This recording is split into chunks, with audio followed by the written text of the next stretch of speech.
بسم اللہ الرحمن الرحیم۔ السلام علیکم، welcome my channel Zahra voice. حضرت ابوبکر صدیق رضی اللہ تعالیٰ عنہ کی صفات و کمالات۔ حضرت علی رضی اللہ تعالیٰ عنہ نے ایک مرتبہ لوگوں سے دریافت کیا کہ تمہارے نزدیک بہادر ترین کون ہیں؟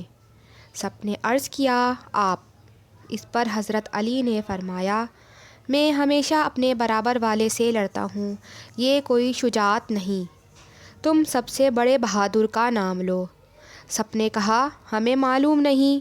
اس پر حضرت علی نے فرمایا شجاع ترین حضرت ابوبکر صدیق ہیں، جنگ بدر میں ہم نے انہیں رسول پاک صلی اللہ علیہ وآلہ وسلم کے لیے سائبان کی طرح پایا تھا۔ ہم نے پوچھا کہ حضور نبی کریم صلی اللہ علیہ وسلم کے پاس کون رہے گا تاکہ مشرکین کو آپ پر حملہ کرنے سے باز رکھے؟ قسم خدا کی ہم میں سے کسی کی ہمت نہ پڑی مگر حضرت ابوبکر صدیق رضی اللہ تعالیٰ عنہ رنگی تلوار لیے کھڑے ہو گئے اور کسی کو پاس نہ پھٹکنے دیا۔ جس نے بھی رسول صلی اللہ علیہ وسلم پر حملہ کیا حضرت ابوبکر صدیق اس سے کہتے افسوس، تم ایسے شخص کو قتل کرنا چاہتے ہو جو کہتا ہے کہ میرا اللہ ایک ہے۔ یہ کہہ کر حضرت علی روتے ہوئے فرمانے لگے بھلا یہ تو بتاؤ کہ مومن آل فرعون اچھے ہیں یا ابوبکر صدیق؟ جب لوگوں نے جواب نہ دیا تو فرمایا جواب کیوں نہیں دیتے؟ واللہ ابوبکر صدیق کی 1 ساعت ان کی 1000 ساعت سے بہتر ہے۔ وہ تو ایمان چھپاتے تھے اور ابوبکر نے ایمان کو ظاہر کیا۔ صدیق اکبر صحابہ کرام میں سب سے زیادہ سخی تھے۔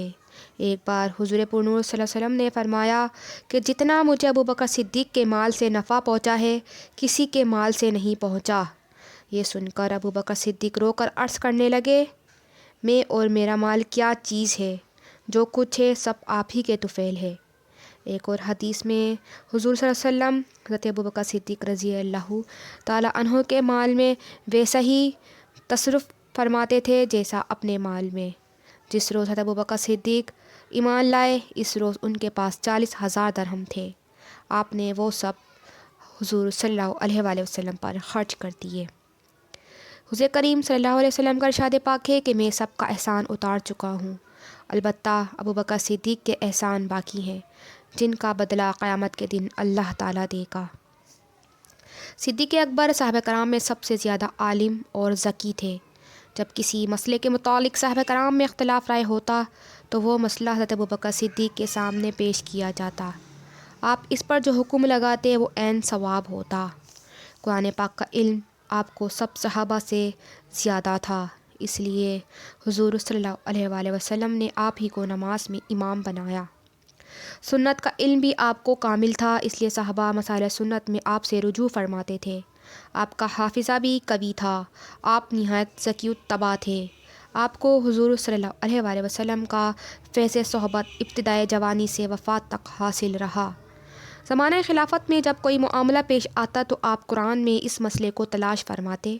اگر قرآن میں نہ ملتا تو حضور صلی اللہ علیہ وسلم کے قول و فعل کے مطابق فیصلہ کرتے۔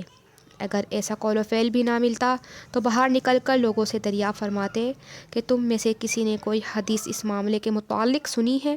اگر کوئی صحابی ایسی حدیث بیان نہ کر پاتے تو آپ جلیل القدر صحابہ کو جمع فرماتے اور پھر کثرت رائے سے فیصلہ فرماتے۔ حضرت ابوبکر صدیق رضی اللہ تعالیٰ عنہ عرب بھر میں بالعموم اور قریش کے بالخصوص بڑے نصاب تھے۔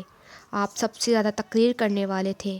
بعض اہل علم کا اس پر اتفاق ہے کہ صحابہ میں سب سے زیادہ فصیح ابوبکر و علی تھے۔